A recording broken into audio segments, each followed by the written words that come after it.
Welcome back to Live Now from Fox. I'm Stephanie Quinu. While we were in live coverage, another event happened of note. This with Senator Dick Durbin, a Democrat from Illinois, talking about holding big tech accountable.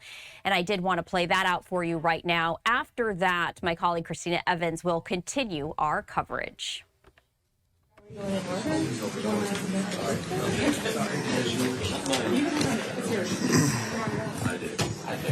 Hey, Dick, how you doing? Welcome. 3 years ago, when I chaired the Judiciary Committee, we held a hearing and witnesses came in to talk about the social media impact on our kids. The witnesses included Kristen Bride, who is here with us today, whose son died by suicide after he was bullied online. Another witness was a young woman whose mental and physical health suffered as she chased the unattainable lifestyle depicted on Instagram and other apps. Experts who told us how big tech designs their platforms to be addictive, keeping young users online so that they can be fed and targeted. It was a grim hearing. Individuals came in who combated the tidal wave of child sexual abuse material, CSAM, flowing across the internet. At later hearings, we heard from others, including Bridget Noring, who was here this morning, Brandon Guffy, who were both with us. After too many hearings, I have told the witnesses and the many parents and young people that I would roll up my sleeves and get to work to pass legislation to address this online safety crisis for kids. The Judiciary Committee has answered the call, unanimously passing numerous bills to address big tech's harms. The committee's members cover the political spectrum right to left. For if to do anything unanimously is a near miracle around here, and we've done it. But it shows that this is a cause that truly unites us. How does big tech respond to our efforts? It opens the lobbying war chest to make sure the bills never become law. While none of these bills are the silver bullet that would make the internet completely safe for kids, it would be a significant step forward holding big tech accountable for the harms they've caused. That's why the tech companies oppose this bill so strongly. 2 years ago, I called a hearing for the CEOs of 5 major tech platforms, some under subpoena, to demand answers. That hearing produced results. Several companies implemented child safety improvement days before their CEOs came to testify. And Meta's CEO, Mark Zuckerberg, under pressure from Senator Hawley of Missouri, gave a long overdue apology to the parents his platform had hurt. But apologies and too little too late reforms are not enough. We need to do more, and we need to do it now. That is why I've worked with Senator Lindsey Graham and others to introduce a bill that would sunset Section 230 in 2 years. Section 230 and the legal immunity it provides big tech became law 30 years ago, long before the social media became a part of our daily lives. To the extent this protection was ever needed, its usefulness has long since passed. Sunsetting Section 230 could force big tech to the table to negotiate real reform that provides real accountability. I'm under no illusion that this will be easy. Last Congress, big tech and its allies in the House killed a bill, the Kids Online Safety and Privacy Act, that would have imposed a basic duty of care on tech platforms. That bill passed the Senate 91-3, yet we couldn't get a single vote by the leadership in the Republican-controlled House. Something needs to change. Big tech needs to be incentivized to protect kids online, and if they don't, they should be held civilly liable. Let's sunset Section 230, and let's get this job done for our kids now. I want to introduce Bridget Noring, who's been involved in this battle for a long time. Bridget, it's yours.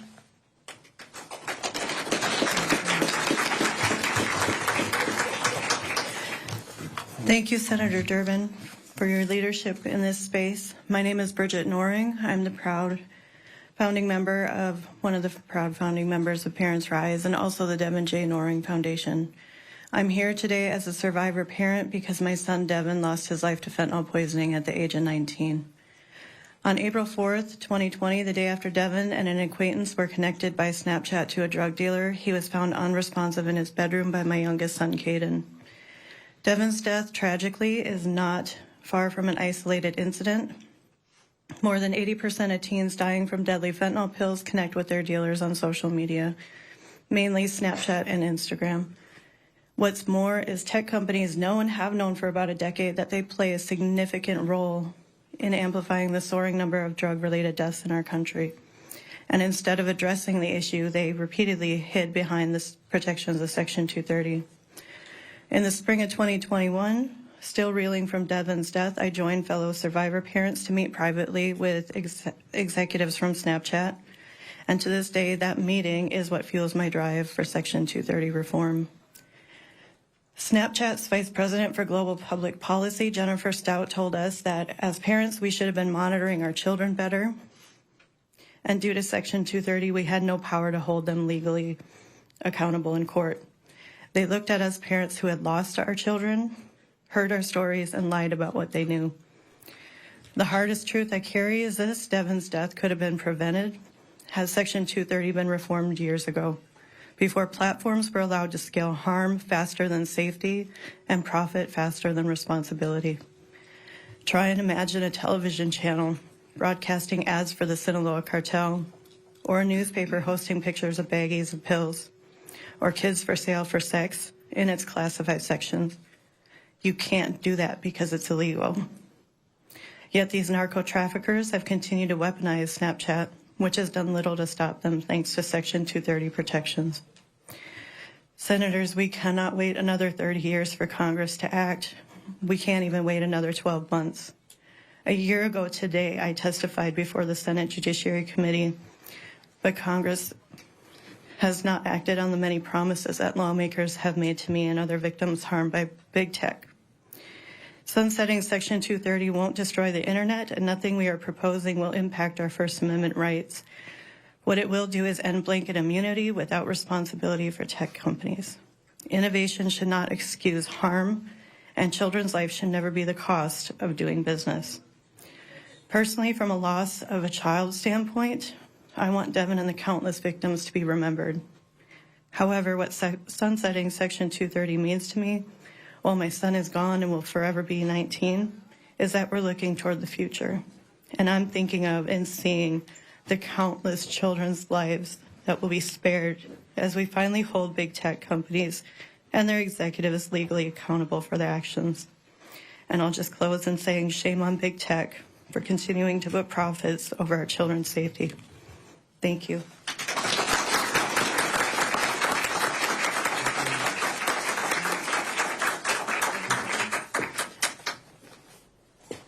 Former House Majority Leader Dick Gephardt.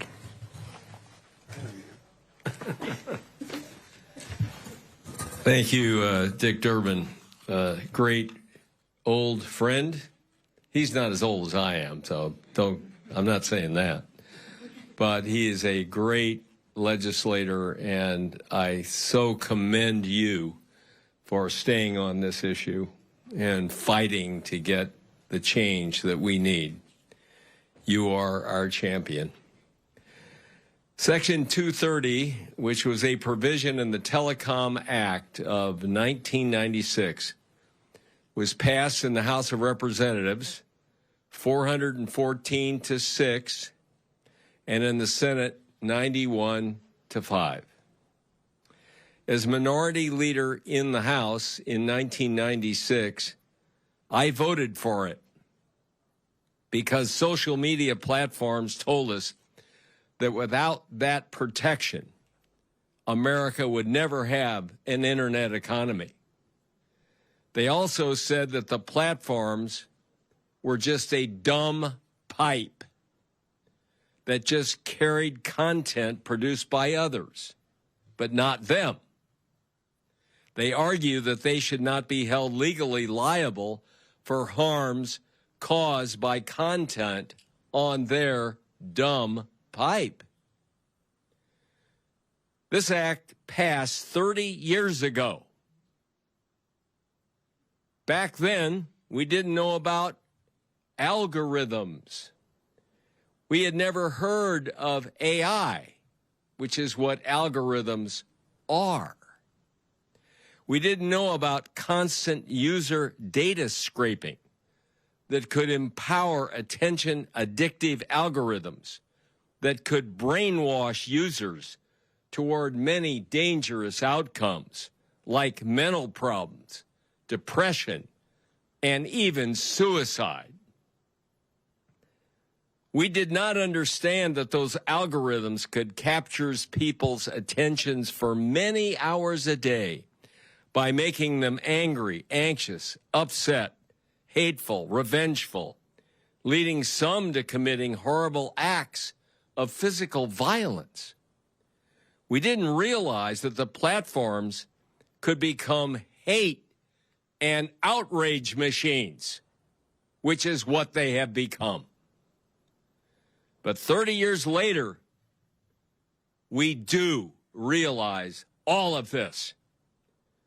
I do not believe the platforms intend to harm people, but I do believe they intend to realize incredible monetary profits, and the attention addictive algorithms they employ in pursuit of that profit causes serious harms to many, many people.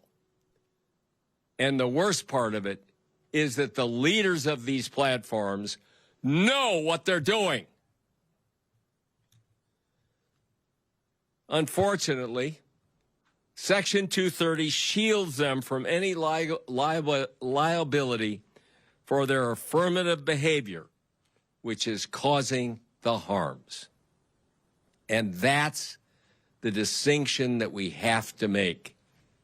They may have been a dumb pipe 30 years ago, but they aren't now. They're the most intelligent pipe in human history. The platforms enjoy this protection that no other business enterprise in this country enjoys. A few years ago, I was a member of the board of the Ford Motor Company. If Ford's negligent behavior produces an unsafe or a defective vehicle that harms someone, they are legally liable for that harm. Just imagine if companies like Ford or GM or any of the car companies or other producers of consumer products could escape liability for harms caused by their affirmative behavior. This unprecedented protection must end, and it must end now. I commend the sponsors of this legislation. I honor the parents who are here who lost their children. As co-chair of the Bipartisan Council for Responsible Social Media, we will support and work with these sponsors to pass this critically needed legislation. And with all of this new knowledge that we now have, correct the action that I and many others made 30 years ago.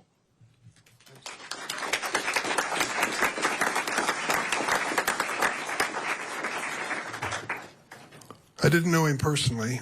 I'd seen him on TV, in the movies, knew that he was a filmmaker and entrepreneur. But I had breakfast with our next speaker and guest this morning. He talked about his interest in this issue from a personal point of view, being the father of 3 children, 10, 8, and 3. That's right. So it's personal. So for parents and grandparents across America, this man is not acting, he's for real. Joseph Gordon-Levitt.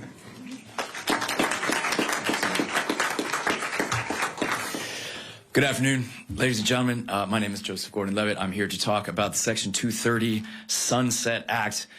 If you don't know and you're watching, Section 230, what it does is basically says that a platform on the internet can't be held liable for the content that it hosts, which I realize sounds sort of technical and boring. So why did I come out here to Washington, D.C. to support this?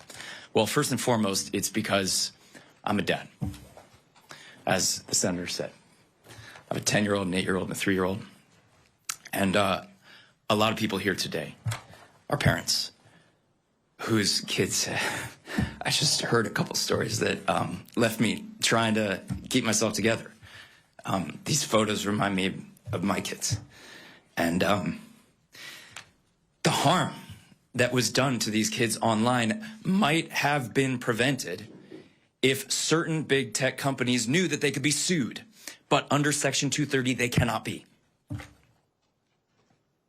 So these amoral companies, they just keep allowing these awful things to happen on their platform, and they don't do anything about it because they will always prioritize profits over the public good, even when it comes to kids. And beyond being a dad, you know, there's nothing in the world I love more than my family. But I do have a certain kind of love for the internet. I do. I co-founded an online community called Hit Record. It's still very dear to me. So I understand what Section 230 did to bring about the birth of the internet. That was 30 years ago. And I also understand how the internet has changed since then. Because back then, message boards and other websites with user-generated content, they really were more like telephone carriers. They were neutral platforms. But that's not how things work anymore. Today, the internet is dominated by a small handful of these gigantic businesses that are not at all neutral, but instead algorithmically amplify whatever gets the most attention and maximizes ad revenue. And we know what happens when we let these engagement optimization algorithms be the lens that we see the world through. We get a mental health crisis, especially amongst young people. We get a rise in extremism and a rise in conspiracy theories. And then, of course, we get these echo chambers. These algorithms, they amplify the demonization of the other side so badly that we can't even have a civil conversation. It seems like we can't agree on anything. And yet, one of the only things that the American public seems to agree broadly on right now, left, right, and center, Republicans, Democrats, independents, we all agree that we don't trust these big tech businesses, and we don't like the influence they're having on our lives and the lives of our kids. Well, if we want to do something about that, the right first step is to sunset Section 230. It's not going to solve everything, but it is the right first step. And I take a lot of hope being in this room today. This is truly a bipartisan group of people, and it's really representing the will of the American people. Despite the tech industry spending all kinds of money, hiring lobbyists, trying to kill this thing, we are here. So I want to thank Senator Durbin, Senator Graham for co-sponsoring this bill. And I have a message for all the other senators out there. I want to see this thing pass 100-0. There should be nobody voting to give any more impunity to these tech companies. Nobody. It's time for a change. Let's make it happen. Thank you.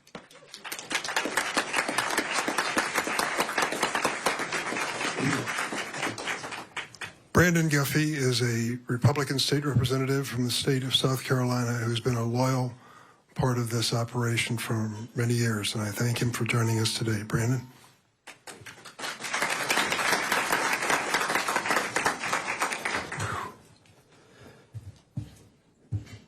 I thought I'd make it through without getting too worked up, but I think I get worked up hearing about other people's children more so than being able to tell the story of my son. But my passion came July 27th of 2022. I lost my 17-year-old son, Gavin Guffy, due to suicide. We found out a few days later that he was being extorted. Started at midnight, and by 1:40 a.m., he had taken his life. He was living his best life. There seemed to be no problems. And I'd never heard of the term sextortion. And I got a phone call from an aunt who lived an hour north. Her 14-year-old, my son's cousin, was being extorted by the same person that extorted my son. I go to tell my wife, my 16-year-old son, the week that we are trying to bury my son, is being extorted by the person responsible for my son. And companies like Meta pulled down one profile, but left up the additional profile. And we now know that person extorted 13 additional children by that profile being left up.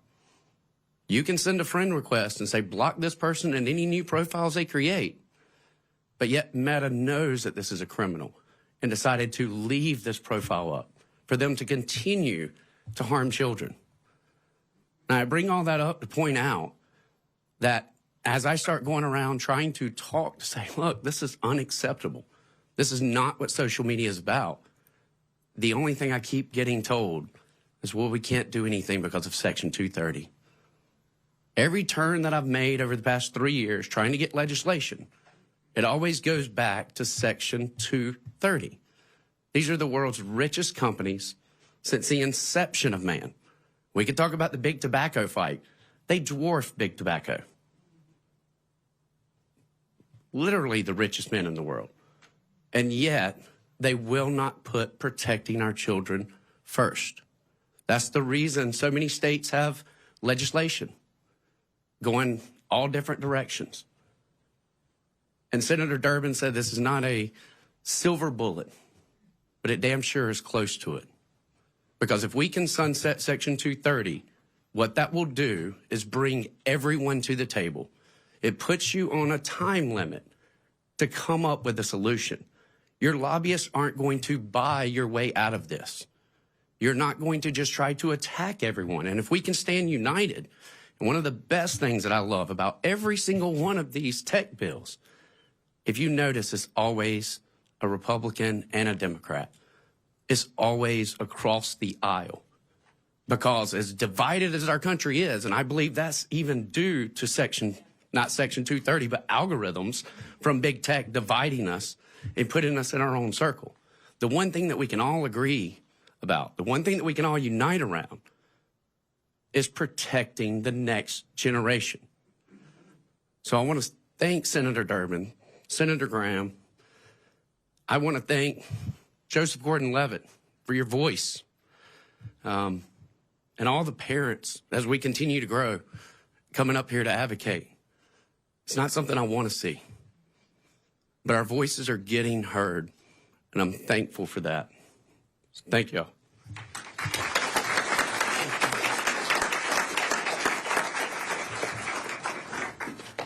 Kristen Bride has appeared before our committees and told her story. It's a heartbreaker. But in her grief and sorrow for the loss of her child, she took action and helped to form Parents Rise. She comes before us today to tell that story. Kristen. Thank you, Senator Durbin.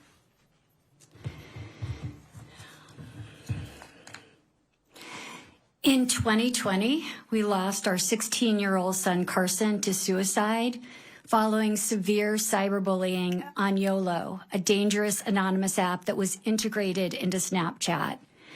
YOLO opened with a pop-up screen promising that it would monitor cyberbullying and reveal and ban abusers. Yet the last search on Carson's phone before he ended his life was for hacks to find out who was doing this to him. This was the darkest day of my life. The second darkest day was meeting with a local attorney about how I could force YOLO to follow their own stated policies and reveal and ban Carson's high school cyberbullies. I had previously reached out to YOLO on multiple occasions after Carson's death, and I was completely ignored. I should have legal recourse, right? Wrong. This was my first education in Section 230. The attorney told me that I had no legal recourse because social media companies are immune from lawsuits. How could I live in a country where this is even possible, I thought. I did find an attorney who was willing to take up the fight and file a lawsuit against YOLO for dangerous product design and product misrepresentation. This was the beginning of nearly 5 years of legal hell. Carson's case was dismissed outright in California's Central District Court in 2023, citing Section 230 immunity. We won our appeal in the Ninth Circuit Court a year and a half later for product misrepresentation, but not product liability. Our lawsuit against YOLO continues to this day, nearly 6 years after Carson's death, but not in the way I had hoped. I had wanted discovery, a jury, a trial, and an opportunity to face the creator of YOLO, Gregoire Henrion, and look him in the eyes and let him know how much his priorities for making fast money over kids' online safety have destroyed our family. But this will never happen because after years of Section 230 appeals, YOLO is now a shell without funding, unable to hire attorneys to defend the case. I urge lawmakers to prioritize meaningful Section 230 reform.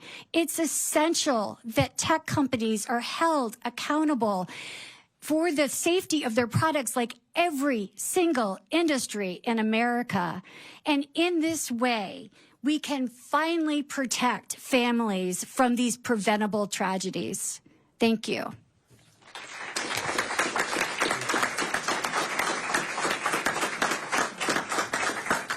Sarah O'Quinn is the U.S. Director of Public Affairs at the Center for Countering Digital Hate. Sarah?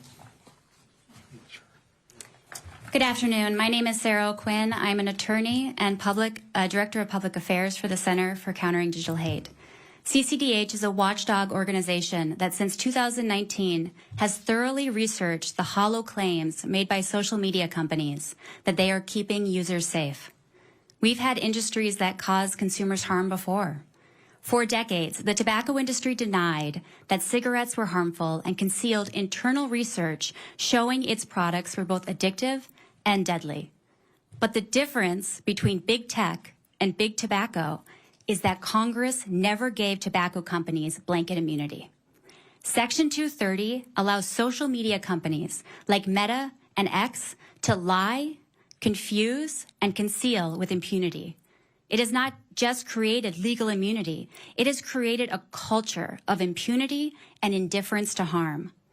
Our research has revealed that social media companies fuel violence, serve content glorifying self-harm and encouraging illicit drug taking by children, and enable scams.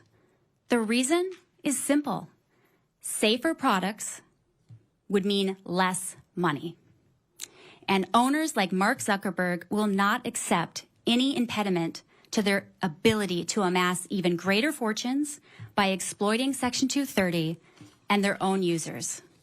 In 2024, consumers reported losing a record $12.5 billion to scams, according to the FTC. Social media plays a huge and rapidly growing role. Facebook is the most common platform used by scammers. In fact, we now know that Meta's internally admitted to themselves that 1 in 10 of every dollar of revenue came from ads from scams and banned goods.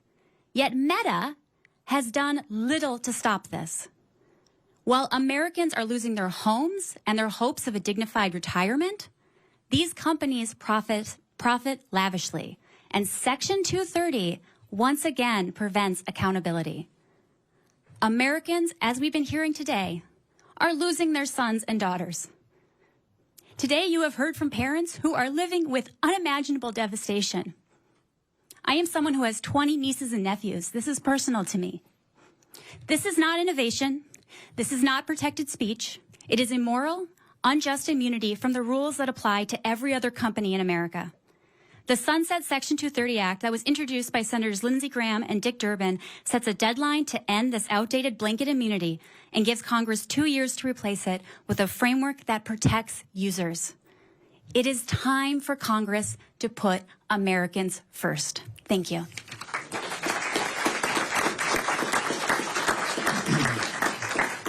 Our last speaker is Danny Pinter. She is the Chief Legal Officer and Director of Incosa Law Center. Danny. Thank you. My name is Danny Pinter. I'm an attorney and the director of the Law Center for the National Center on Sexual Exploitation.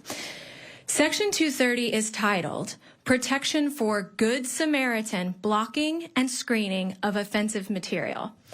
By its title and purpose, this provision was passed by Congress to protect children and incentivize platforms to make their platforms safe. Instead, Section 230 has become a shield from accountability for big tech's bad faith decisions to cause harm in pursuit of profit. Expansive and erroneous judicial interpretations combined with unimaginable technological advancement has flipped the incentive structure intended by Congress on its head. Rather than incentivizing tech companies to take steps to make their platforms safer, Section 230 has emboldened tech platforms to make profits at any cost. As a result, we now have a tech industry larger and more profitable than any industry on the planet in the history of the world. Today's big tech industry views vulnerable populations and our children as collateral damage to their business model built on greed. Because of Section 230, we have a tech industry that exists above the law.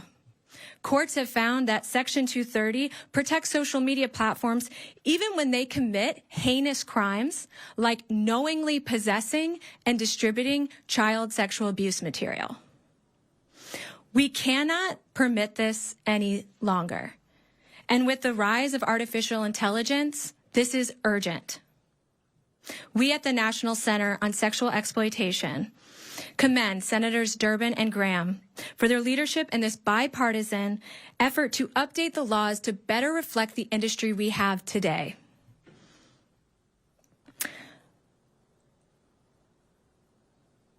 Americans, we need to protect every American whose safety and security is at risk by this unaccountable and unscrupulous tech industry.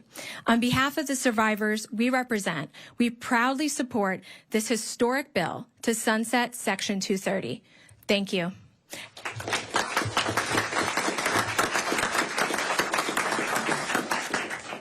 Any questions from the press? Yes.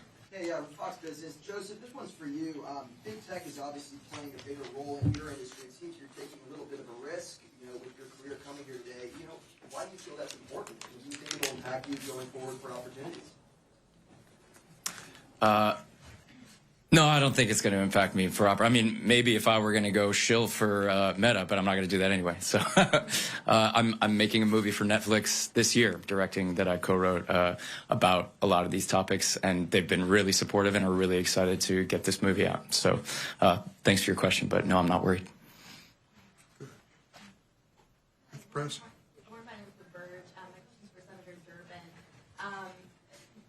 Section 230, with opponents saying that repealing the law could make it so that criticism on tech platforms is more likely to be removed if tech companies try to avoid liability for content that might seem objectionable to the administration. Do you think that's a valid concern? And if so, is there anything that could be done to kind of replace any language that might protect, free expression on the internet? The only business enterprise in America which is held harmless from their own wrongdoing is big tech. The only one. And we think of all the other businesses, all the other products, all the other messages. Why is it that this one is an exception? There's no reason for it, because we know the damage that's done. We know the danger that lies within. I'm all for the Constitution and free expression and such, but there are limits within the law and Constitution. And in this situation, 30 years of this is enough. One last question. Yes. Senator Durbin, I know you're introducing this with Senator Noring. Yep.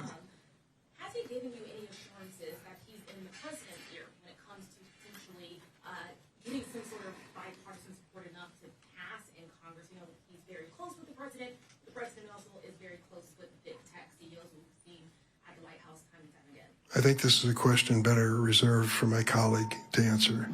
I haven't been in the foursome out on the golf course with him, so I don't have any insight into their conversations. Can you explain why he's not He is supporting this effort. He's been on the floor with me supporting it. Today he couldn't make it, but he's there. We're counting on him. Last question. Hi, I'm Bridget Peters from the Alliance to Counter Crime Online, and thank you so much for this bill. It's, Section 230, if nothing else, is a giant subsidy to the tech industry. And I agree with so many of the speakers who said that the richest industry in the history of humanity hardly needs any more subsidies from the U.S. government. Senator Graham, and I believe you supported, had called for a series of hearings about Section 230. Are those going to go forward? We have to talk to Chairman Grassley about that. I want to create momentum to get something done this year for obvious personal reasons and for the fact that this is a major issue that affects so many American families. But in terms of hearings that may be appropriate, I'll talk it over with both of them and we'll see if we can work together. But key to the consideration of this bill in a favorable way is action on the floor. The Senate needs to take action and hold members accountable so that they can stand up and decide whose side they're going to be on. Okay? Thanks, everybody.